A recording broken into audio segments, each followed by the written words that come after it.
Insurance isn't one size fits all, and shopping for it shouldn't feel like squeezing into something that just doesn't fit. That's why drivers have enjoyed Progressive's Name Your Price tool for years. With the Name Your Price tool, you tell them what you want to pay, and they show you options that fit your budget. Enough hunting for discounts, trying to calculate rates, and tinkering with coverages.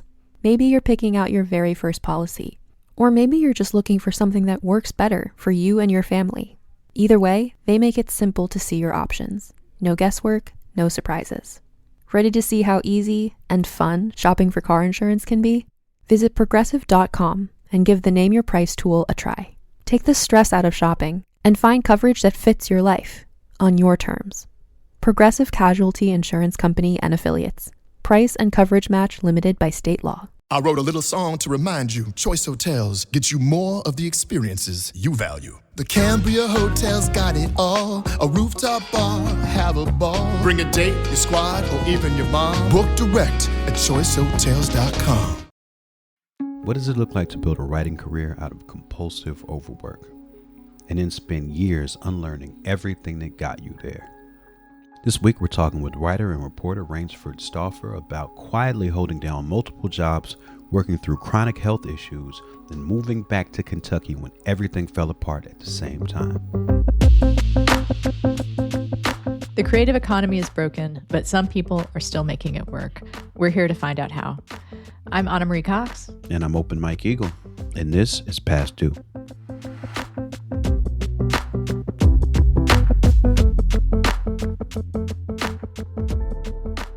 Rainesford Stauffer, welcome to the show. Thank you all so much for having me. So you're a writer and editor. You've written a couple books, and I'm very curious to talk to you about all the other things you also do in addition to that. So many things. It's a long list, and we'll get into it. That's always fascinating for us. It's a big part of the show. And we do have a question we ask before we dive into that stuff. And Mike has come so far. I think it's just now his job to ask this question. No, I'm here for it. Go for the ball is in my hands and I'm carrying it across the goal line every time. But we start with the same hot button question. When's the last time you were worried about covering your monthly expenses? This is such an interesting question because I don't really remember a time when that anxiety did not feel looming, whether that's rational on paper or not. I think the last time I was really acutely worried was probably 5 years ago, I want to say. But at the same time, I do feel like I'm sort of constantly waiting for the other shoe to drop or waiting for any stability to sort of evaporate. I think that there are a lot of different reasons for that. This is actually something that I work through in therapy fairly frequently. I get worried because it's just me and my household, me and two fabulous cats. Who contribute to the emotional labor of the house, but do not contribute to paying the bills. And I've had some chronic health issues that make me sort of live in anticipation of terrifying medical bills. And I also recognize I say this as somebody that has a lot of privilege and has gotten really lucky in a lot of ways. And I think that's an important piece of this too. But I don't remember a day that I didn't feel somewhat anxious about paying bills. I really appreciate that very honest answer. I think that's true for a lot of us. And the ways we deal with that anxiety, I think, can look really different. There are some people for whom that anxiety is translated into really watching an account, watching your money, being very careful and specific. And then I'll be honest, there's people like me for whom that anxiety translates into I can't look. Like it's hard for me to even look at what's happening because there's the trauma around it. For you, what does it look like? I think the honest answer is that it fluctuates, and I've probably gone in and out of phases of both. I am a very anxious person by nature. I've got obsessive compulsive disorder, and that maps on to a lot of my relationship with finances and money more generally in a lot of different ways. But I went through a phase where I was looking all the time and really did figure out that that was just not healthy. So I also go through phases of avoidance. I actually feel like right now I'm in a fairly okay middle ground, knock on wood, because that can change at any moment. But I think the way that that's manifested for me, just really since I was a teenager, was compulsive overwork. I have a very difficult time still to this day saying no to a project. I'm always trying to like eke more productivity out of every hour, despite knowing all of the various ways that that's harmful. And so when I think about it, it's not really necessarily avoidance or hyperfixation. It's working and working and working and working, despite everything I know about the fact that just because you're putting in all this labor doesn't necessarily mean you're seeing the return on that investment of your time and of your work. These things aren't necessarily linked together, but in my head they are. So that's always felt like the thing that I can control, again, despite knowing that there are a lot of parts of work that I do not control. So you have a lot of anxiety around Mm-hmm. these subjects, as a lot of us do. Aside from the ever present anxiety, though, it does sound like things somewhat stabilized for you 5 years ago. Um, what changed at that moment that made things a little more stable than they were before? That's a great question. So, 5 years ago, my entire life was kind of in a phase of just imploding. It wasn't 5 years ago exactly, but it was starting 5 years ago up until about 3 years ago, I'd say. I had a long term relationship end. I moved back to Kentucky full time. There was a lot of just upheaval in my life. And I think that obviously there were a lot of cons to that. But I think one of the pros was number one, I moved somewhere with a much lower cost of living. I'd been in New York and DC for periods before that. And it always sounds a little bit weird to say I moved back to Kentucky because I think in a lot of ways I'd never really left Kentucky. I was still very tied to my family and my friends here and my work here. And I was always going back every chance I got. So I think that that transition alleviated a lot of pressure. I also think that it was one of the first times that I kind of reached this crisis point of physical health, mental health, work, all kind of colliding at the same time. And as difficult as that was to navigate, it did push me to ask some really important questions like, what are we doing? Hmm. You're running on this treadmill, you're putting in all this effort, but where are we going with this? And that led me to seek work outside of my own writing and reporting, especially with young writers, student journalists, that felt really meaningful. It felt very connected to what I was doing myself as a journalist and as a writer, but it also felt a lot more stable than pitching and waiting a month to see if an editor was going to get back to me and endlessly following up. So I think it was kind of a collision of a bunch of different factors that made things change over the last couple years. But I think the move and kind of the transition into these other kinds of work was the biggest one. How did you find that work? Just on a practical level, because I look for ways to diversify my income stream all the time, and it is not easy out there, No. especially if you are a writer with Mm-hmm. some renown of some kind, right? If you've established yourself and have the clips, it is, I feel like, almost more difficult to transition Mm-hmm. into some of those positions that aren't necessarily like directly related to Mm-hmm. journalism. I mean, they're related to journalism, but you're in a different role. Mm-hmm. So, what was the process for you? It's really interesting to think back on it because I think a lot of it grew out of reporting I was doing. I was interviewing a lot of young adults. I covered a lot about how young people were impacted by work or economic inequality or how their relationship with work was changing. And that was kind of the foundation of the Mm, first book that I wrote. So it had been on my mind anyway, because at some point you have this moment where you think, okay, what are the stories that it's important for me to be telling as a journalist versus what are the moments that it would actually be more beneficial for a young person to be telling this story in their own words. And I think that that kind of collided with the move back to Kentucky because I wanted there to be more opportunity. I didn't get into journalism until I feel like a little bit later. I was already in my 20s. I had a non traditional college path and didn't study that in school. And I always remember thinking, if this had gotten to me earlier, what would I have read? What would I have been curious about? Would that have changed my entire career trajectory? So I knew it was something that I felt passionate about anyway. And I started experimenting with these projects where I supported young people in writing and reporting and had done a lot of informal mentoring at that point. But I got a fellowship from the Rosalind Carter Center, the Mental Health Journalism Fellowship. And the project I proposed was basically, yes, I want to report on youth mental health in the South, but what I really want to do is I want to find 4 or 5 young writers and I want them to report on what they're kind of seeing in their communities, in their schools, in their lives. And I want my role to be supporting and compensating them.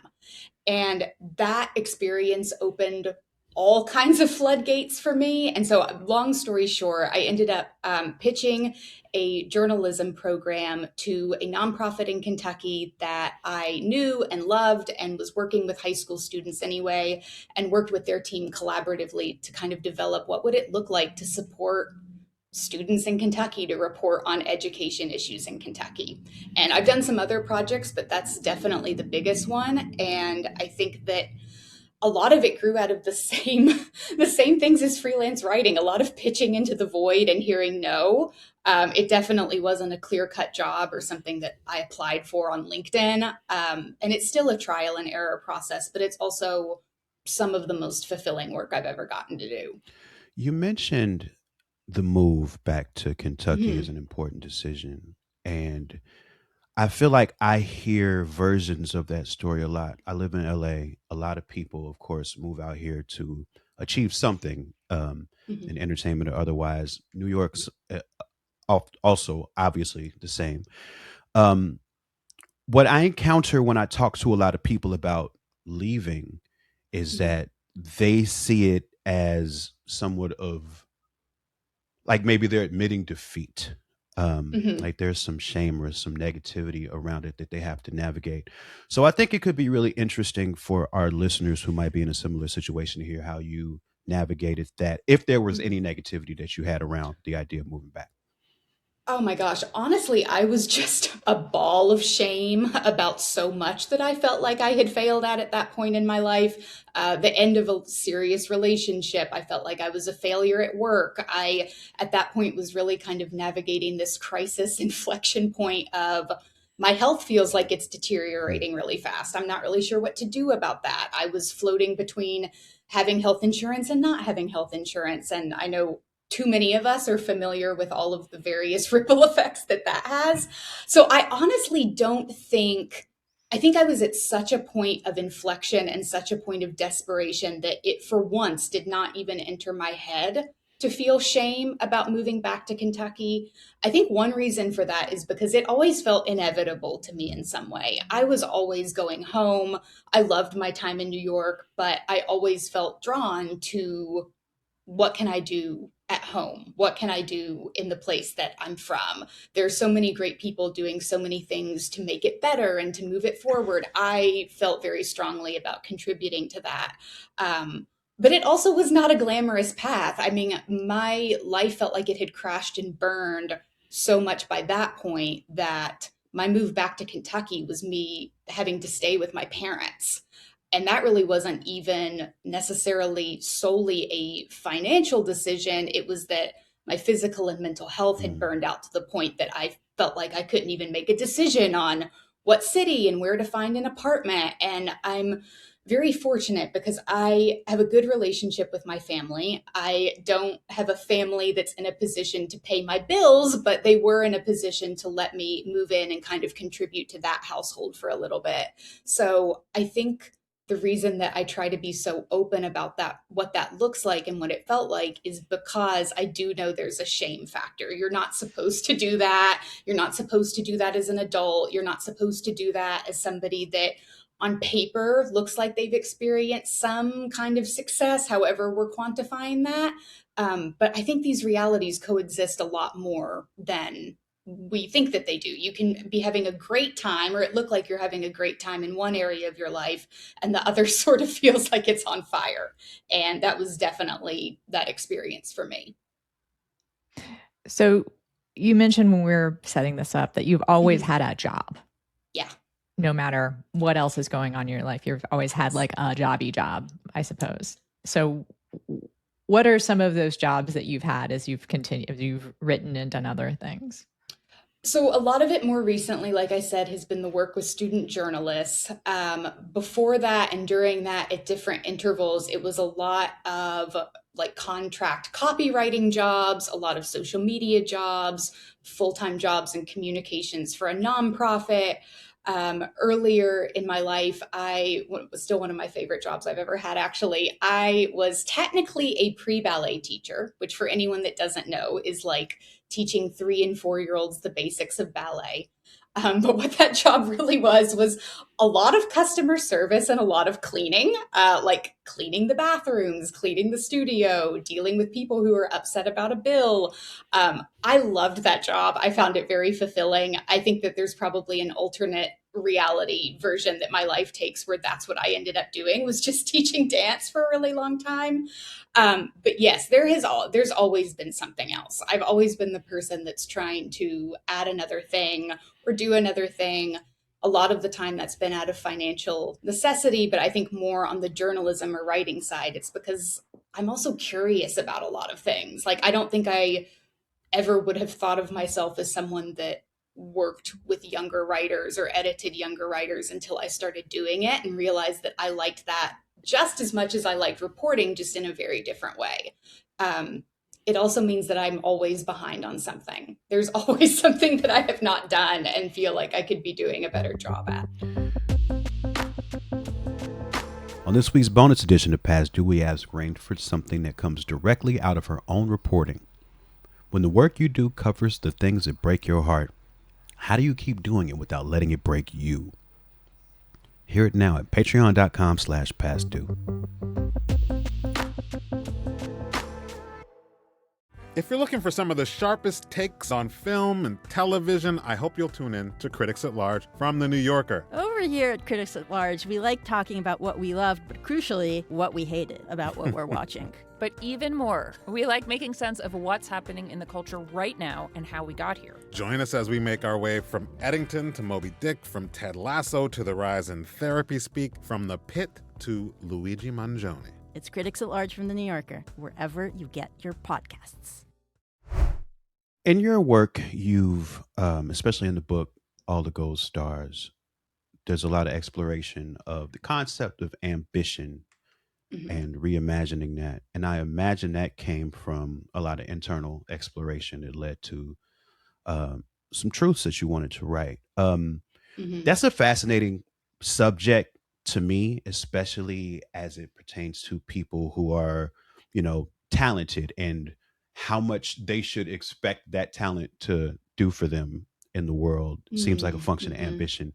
But just as much as you want to share, what led you to wanting to write about ambition? Honestly, the biggest thing, or I think the initial thing, maybe not the biggest, the initial thing was the crisis that we've kind of been talking about. This sounds very self-deprecating to say, and I don't mean it in that way, but I never felt, oh, I am a talented person. I am a talented person. I am meant to be doing this work, and thus this field owes me something. My brain has just never been able to get there. And so I felt a lot of pressure to constantly be proving myself. I always want to learn. I always want the next thing that I write to be better than the last thing that I did. And I think that there are a lot of great things about that. I think that there's a lot of curiosity in that. I think there's a lot of not taking things for granted. But I also hit a point where the overwork was so compulsive that it had kind of consumed everything else in my life. My relationships were second. My health was not even second. My health was like 10th on that list. And I started hitting these milestones or these things that should have felt successful, like publishing a first book. and kind of had this moment where I froze and thought, well, this doesn't feel quite how I thought it was going to feel, which I've come to find out is very common, not just for books, but for all kinds of things, whether it's, graduation or getting a certain job. Sometimes those markers of success don't feel how we expect them to feel, but it felt very disorienting to me.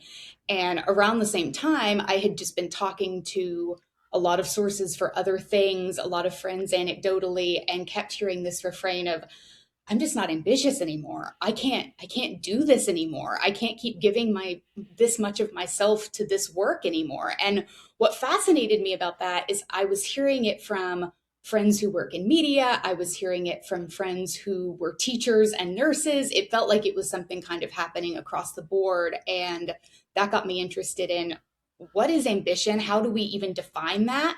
What does that mean for people? What does it look like if a very individualistic, striving-centered version of it kind of goes away? Can it be reimagined into something that feels not as high stakes and a little bit more collective and a little bit more expansive? And that kind of drove the reporting that I did in that book. I think it's interesting you said like you've never felt like you're that talented and and the world owes you something. To reveal my personal kind of take on that is that I feel like I was always told I was talented. Growing up, like overachieving kid, right? Like, you are doing really well. Like, you're going to do so great. You're got a great path. You're so precocious. And that didn't make me ambitious exactly. It made me feel like, okay, this is what I should be doing, And I think that's a setup for imposter syndrome, perhaps.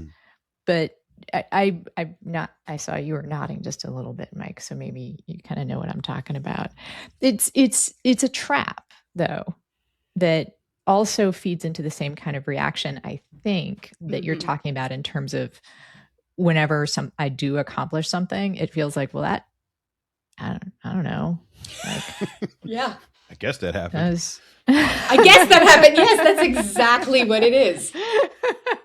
Yes. Now I guess I got to do more, So is that something, is that true for you? Like what?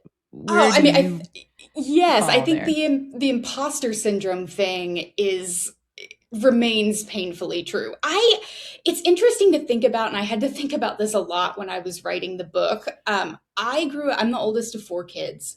I was very lucky to have parents that with all 4 of us were like, whatever you want to try to do that thing. Like, go out into the world and try your thing. So I had a lot of encouragement in that way of, if you want to try it and you're willing to work hard at it, of course you should do it. But I was also not the straight A, is involved in everything, super gifted kid. I was a try-hard. I was the perfectionist that really wanted the teacher's approval and really wanted it, but like the grades and performance never really matched that. And I think that part of that was because growing up, I was a dancer, which explains the teaching of pre-ballet. And so my life was happening, it felt like it was happening more in the studio than it was happening in high school. So in my mind, I was like, I want to do a good job at school. I care a lot about this, but I also never felt the pressure to kind of be the star student or the highest achiever that a lot of my friends at the time felt. I think I just kind of knew on some level that no matter how I worked, my brain was just not going to do geometry in the way they needed it to do to accomplish that. And I think that honestly, but not to tie it all back to ballet, but I think because of that environment, I thrived on criticism and being pushed and being told the way you just did it was not the best you could do it, so you need to do it again. So somehow it got wired into my brain that nothing ever being enough was a good thing, because that means I can always be growing and always improving. And I don't even think I have to start explaining the reasons that all of that was not great and really maladaptive in a lot of ways. But it is weird to look back on those experiences like as a preteen and think how much they inform the way I think about work now in my 30s. It was a lifetime ago, and I still think that that was the thing that kind of put those pieces together for me. It's kind of interesting that you bring up the role that youth plays in sort of forming that idea of ambition, because I feel like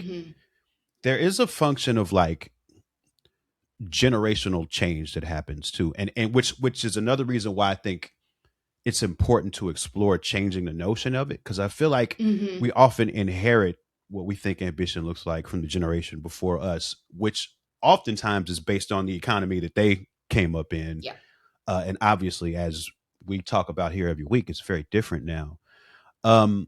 Have you noticed, or have you found that economic changes do have a lot to do with reshaping ambition? And I would ask you, in what ways?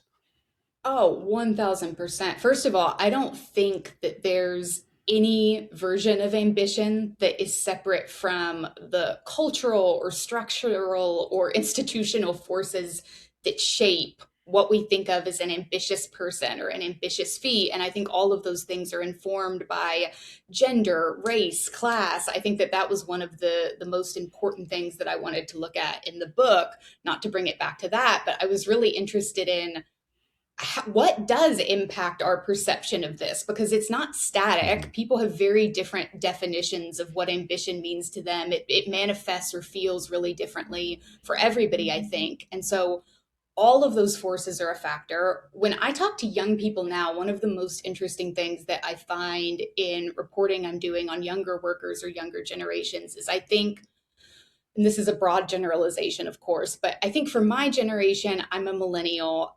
We maybe caught the tail end of, well, if I work really hard, it's going to pay off somehow, right? And I think there was a question mark at the end of the sentence on that. But I think we had a moment of disillusionment of like, oh, this is not going to follow the social script that we thought it was going to. What I hear from younger generations now is feeling like that social script never existed for them. They, went to school or graduated high school in the middle of the start of a pandemic. They have watched the economy worsen and worsen and worsen. They have applied to 1,000,001 jobs, as people of all ages have, and don't hear back. And a lot of them, I think, narrate this idea that, well, I did everything that they tell me I'm supposed to do, but that doesn't mean that it's going to mean anything. That doesn't mean that it's going to amount to anything, because I think they've watched this as throughout their entire lifetimes. From the time they were little, they've seen it with their parents and their older siblings and relatives, the social safety net become more dismantled than it already was to begin with. And I think that the thing that makes me nervous, or that I think it's important to center when talking about young people, when I write stories on this, the feedback I always get is, the economy is hard for everybody. Getting a job is hard for everybody. 1000% true, absolutely. But there's so much data showing that what happens when you enter the workforce, the kind of economic climate you enter, the kind of job you have, it can have such long-term ramifications on your income and the jobs you have later. And so I really feel for young people right now that are trying to navigate this. And I am very grateful when I see stories of them questioning the powers that be on, why does this have to be this way? What do you mean there's no institutional support? What are we doing here? And I think it comes from that same place, that their idea of what it means to grow up and be in the world, or have a job, or be ambitious about whatever they're ambitious about, they know it's going to be constrained by these economic circumstances, because they've never known a time of life when it hasn't been, I don't think. So what do you what sorry, I'm so taken with this conversation. It really is hitting home for me. I'm glad, and also I'm sorry. Yeah, I what do you tell these young people? Yeah, this is a conversation that I have a lot. It's interesting timing, because the first cohort of student writers that I really started working with are in their last year or two of college right now, most of them that went to college. And so we're starting to have these conversations on what happens now? What do I do? I think that listening to the fatigue that is already in their voices, it makes me very sad. A lot of the young people that I work with have had jobs all throughout high school. They were trying to be part of their student newspaper and write and do all of these things and extracurriculars, and like also working at a fast food restaurant or, you know, a hostess at a restaurant. And now even those jobs are hard to get. I have a lot of conversations with people who are trying to get summer jobs and there just aren't any. And I think a lot of the reason for that is there are older workers with more experience that also need those jobs. So it's a terrible, I hate to call it a trickle down effect, but I do think it touches everybody. And I think they're very acutely aware of that. So really we have two versions of the conversation. The first is the logistical conversation of you are not a failure if you cannot get a job in the field that you have studied or the field that you have dreamed of. You are doing everything you can. You're trying to do meaningful work. You're trying to learn. You're trying to connect with people and build relationships with them. And those are the things that are within your control. Whether or not you decide to be a journalist and are attempting to enter the field at a time when it is falling apart out from underneath everyone, that's not within your control. So I do try to bring it back to what are the things that we can do? What are the steps we can take? Because I also don't think going total doom and gloom is super helpful with them. I don't want anyone of any age, honestly, but especially a young person to be kind of staring down the gauntlet of their life and think, it's impossible. Why would I bother? And so I do try to be very aware of that and focus on what are the things we can do. And the second is what are the things that we can derive worth or meaning from that are not inherently attached to a paycheck or a line item on a resume or work? And why do those things have value too? And again, I know that there's an element of privilege in being able to talk about that, because when you're worried about paying your bills or whether or not you're going to be able to move out of your parents' house, being like, pick up a book and read something good, it's just not comforting. It's just not. But I think that being transparent about that is the way to talk about it. And I think that anytime I have those conversations, like I level with them on it. I get it. That's not an easy thing to do. But I do think that what you read and who you spend time with and how you're engaged in your community, I do think that they connect with your personhood in a way that sometimes work just can't or won't. And so those are kind of the two paths we go down in those conversations, that we have to try to do the things that are within our control, put yourself out there, all of those things. And also, where can there be meaning? Where can there be worth? Where can there be ambition if this part of life isn't going super well? Because another thing that I talk about a lot is, regardless of what sort of professional success you have, whether that's a dream coming true, whether it's financial, whether it's both, there is going to be a moment when work falls out from underneath you. It's just going to happen. And you need other things to catch you when that inevitably happens, whether it's at the start of your working life, 20 years in, or both.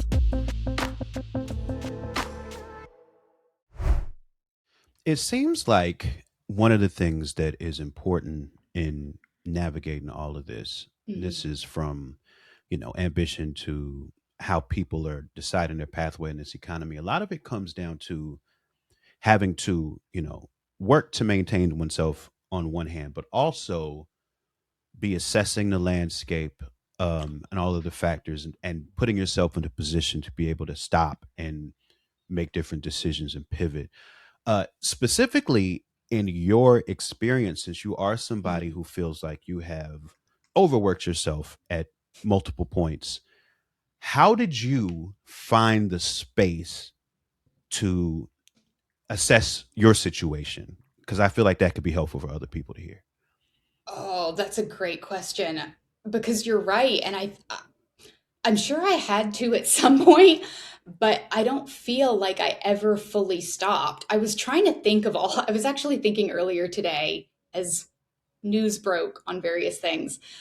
about all of the times that I should have taken a leave of absence from work or taken time off of work because of physical or mental health or something happening in my family, a death, and just didn't. Either because I had bosses that were explicitly telling me you can't, or because I didn't know to ask. It never occurred to me to even ask. It never felt possible. So I think that there was a part of me that was always waiting for there to be kind of a breakdown moment where I knew and I had this epiphany of, okay, you have to step back now. You have no choice. And that's just not how it happened. I feel like I had all these epiphanies where my life fell apart. I do think I kind of radically rethought my relationship to work and ambition, but I was still working through all of that. And I think that it's important to say that because I think a lot about this when I talk to people about like, well, what would it look like if I took a step back from work to focus on writing my book? If I stopped, pitching to focus on this? I'm not a good one to ask. I'm not qualified to give that kind of advice, even based on my personal experience, because I didn't. And I really regret that. And I really wish I had. So I think that if people are looking for advice, mine would be that sometimes it's not about having a big epiphany or a big moment of transition. It's kind of smaller moments of reflection, and you make the little change that you can, instead of feeling like everything about your life and your work has to radically change. If it can, great.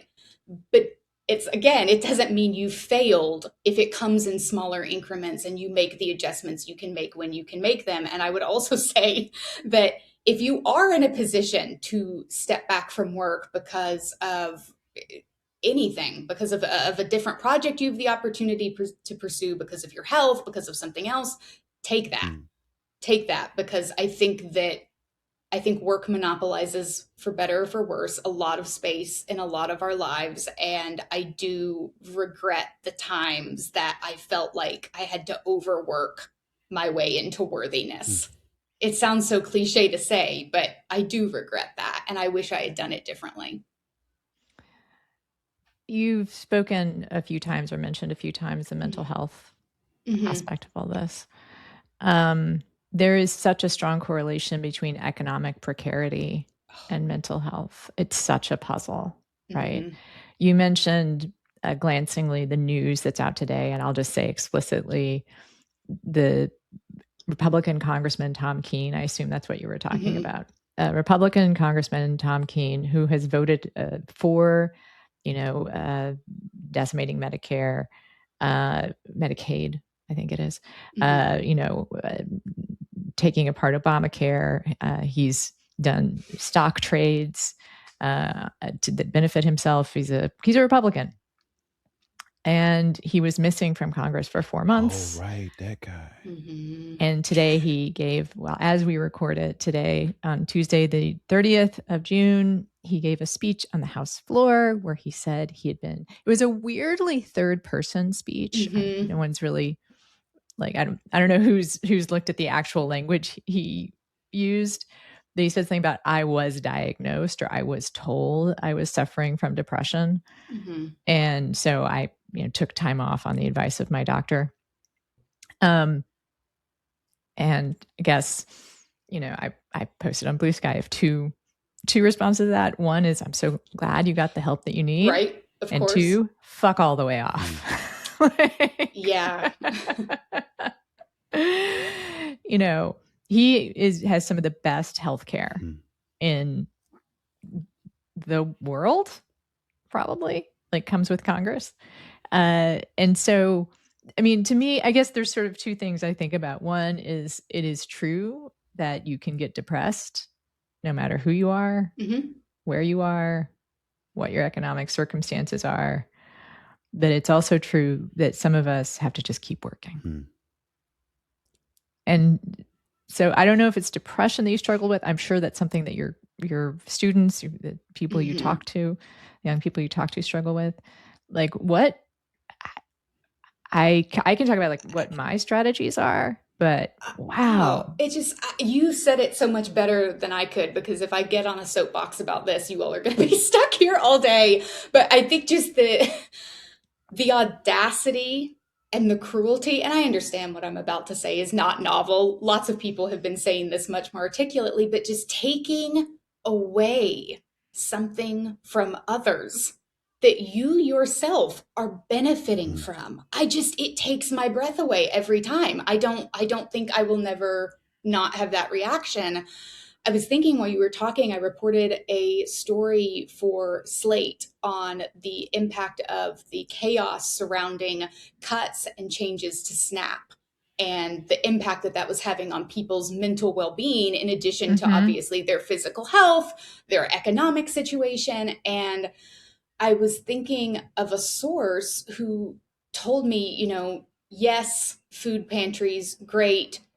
They are so strapped that the times that she's gone, they haven't even really been able to help her. And she pointed out, the politicians that are voting on all of this, they're never going to have to come stand in line for this. They're never going to have to go to work hungry.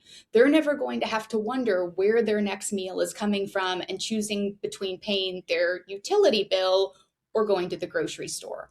And I'm paraphrasing. Her quotes were much better than what I'm saying here, but I think about that all the time, because I think that treating mental health as something that is siloed off from the experiences that someone is having economically, in their work, in their community, wherever they are, I don't think you can separate those things. I think that they're so entangled.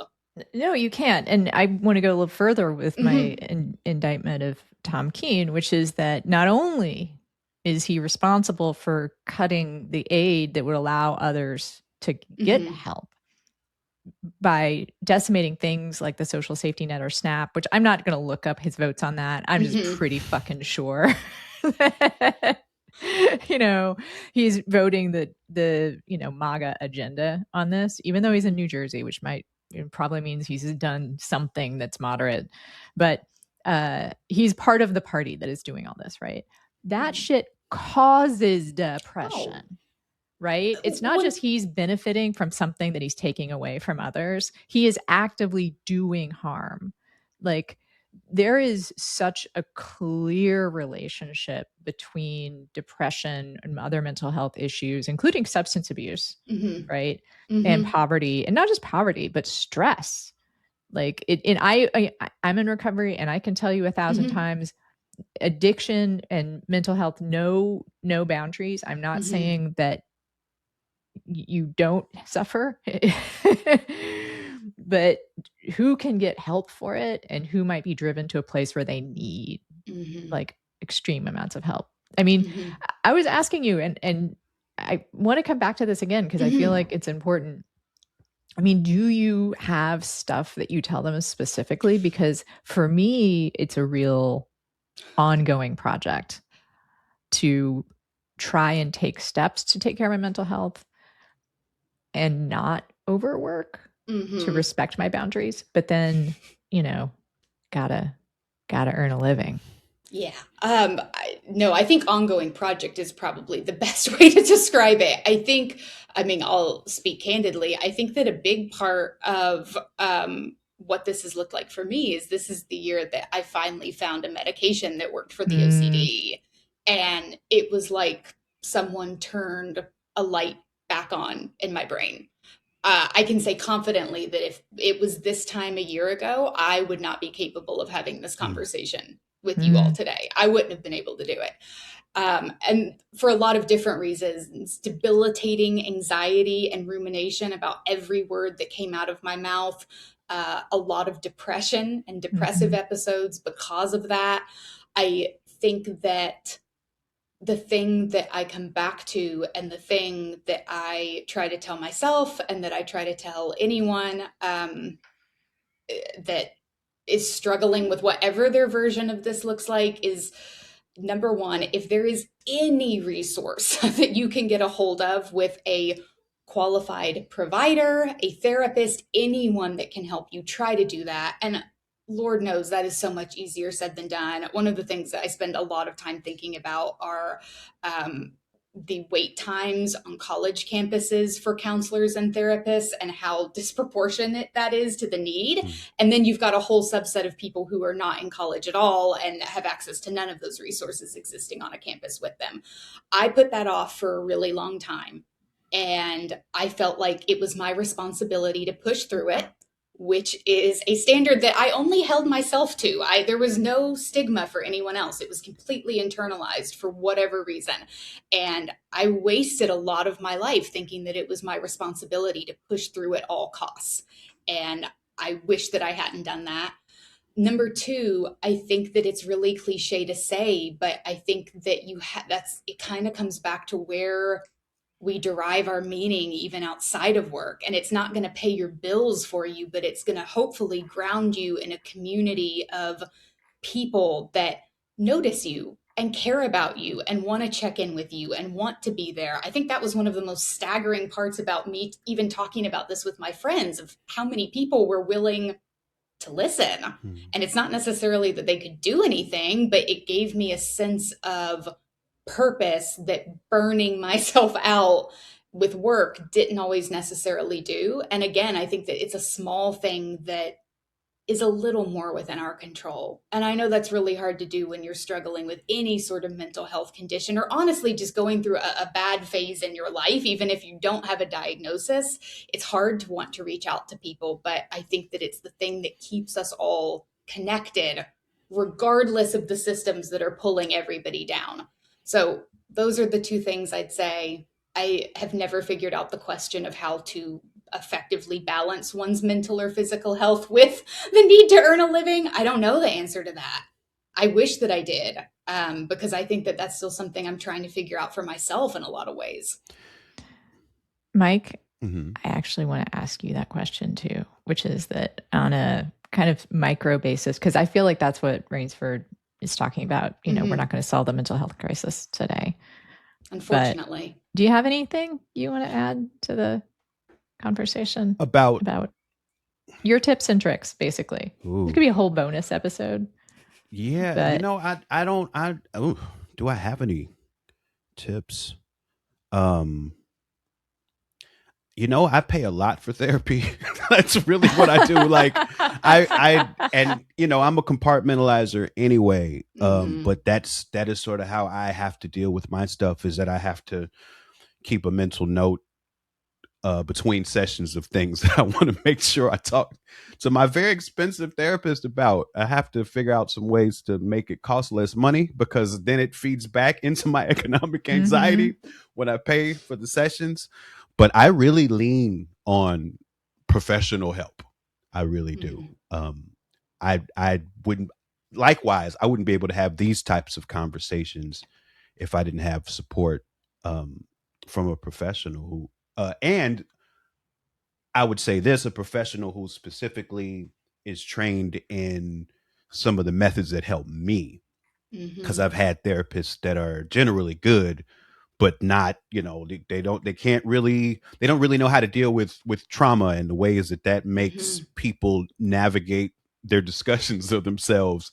And my therapist is especially trained in that, and I've just found that incredibly helpful. I've found actually that these conversations help me. When we had to take a break, Mike, I think I mentioned this before, but I hope that's true for our guests, plural, but maybe Rainesford too. I think just having these conversations in frank way is, especially on the overlap. We talk about this a lot, but the overlap between financial anxiety and mental health and trying to make it as creative. I think, I don't think you mentioned this explicitly, but something I thought about when you were talking, which is this sense of like, well, I chose this path. Yes, it's my fault. I chose this path, but also I'm still unclear what other path I would have chosen. Yeah.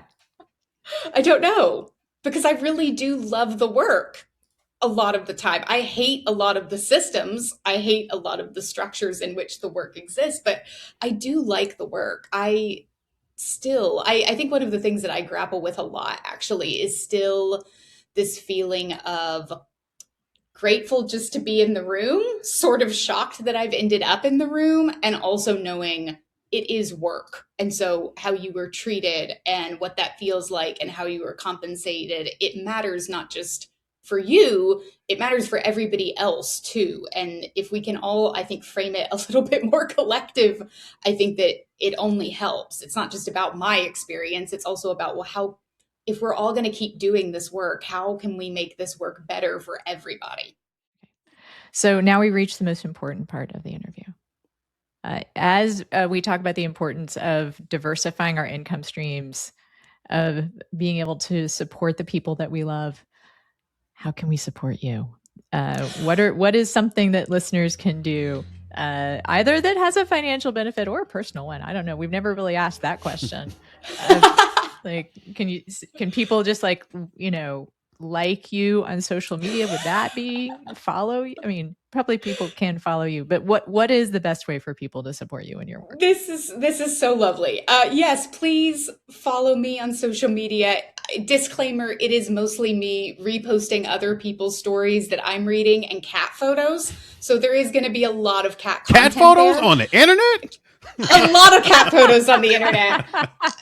Look, these cats. There needs to be more of those. I feel like the proportion of cat and dog photos on the internet has really dropped. It's dropped off. I off. believe so. Do you remember Cute Overload? Yeah. Or like, what was the Bored Panda? I think also used to have a lot of. Oh, that's such a animals. Throwback. Yes. Okay. So we're trying to make up and fill Yes. that void through my social media accounts. Yeah. These cats, look, they have Thank you for high your vet service. bills. They need to be contributing to what we see online.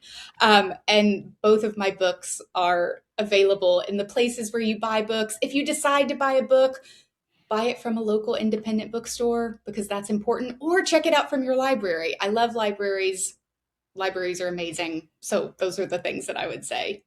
Well, we appreciate your vulnerability and genuine desire to, try to tackle some of these tough issues that all of us struggle with, and with a specific eye on the next generation, because it does seem like it's only going to get tougher from here. So thank you for spending some time with us today talking about this stuff. Thank you all for such thought-provoking questions and for creating a space like this. I said at the beginning that I love it as a listener, so very excited to get to be here and talk with you both.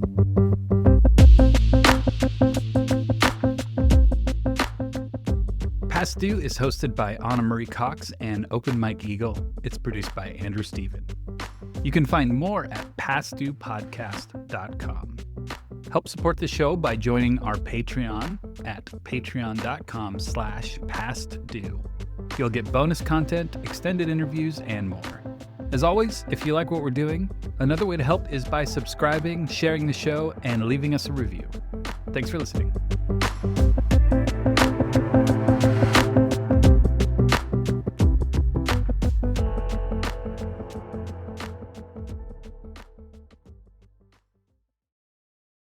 There are a bunch of ways to prevent crime that no one is talking about, like how wind direction can make your community more violent or peaceful, and how GLP-1 meds could reduce felonies. This is Fighting Crime, where we ask the big questions. What if we've been having the wrong conversations about crime? Two policies, ban the box and clean slate, don't seem to be helping, even though they sounded like they should or they would. I'm your host, Christina Quinn. I'm going across the country from prisons to universities, police chiefs to inmates, to look at the evidence and question everything we think we know about how to make America safer. Economists think a lot about how people respond to incentives. If we want to reduce crime and change behavior, we need to increase the costs or reduce the benefit. Join us as we figure out new ways to fight crime and be prepared to think differently. Fighting Crime. Listen or watch on Apple Podcasts, YouTube, and Spotify. Lee C. Camp here. If you've been enjoying this show, I think you might enjoy my podcast, No Small Endeavor, produced by Great Feeling Studios and PRX. No Small Endeavor explores what it means to live a good life. We sit down with courageous, impassioned people like actor Martin Sheen or civil rights hero James Lawson to ask what it means to live a life worth living. Follow No Small Endeavor wherever you get your podcasts. Living a good life is no small endeavor, and we would love to help.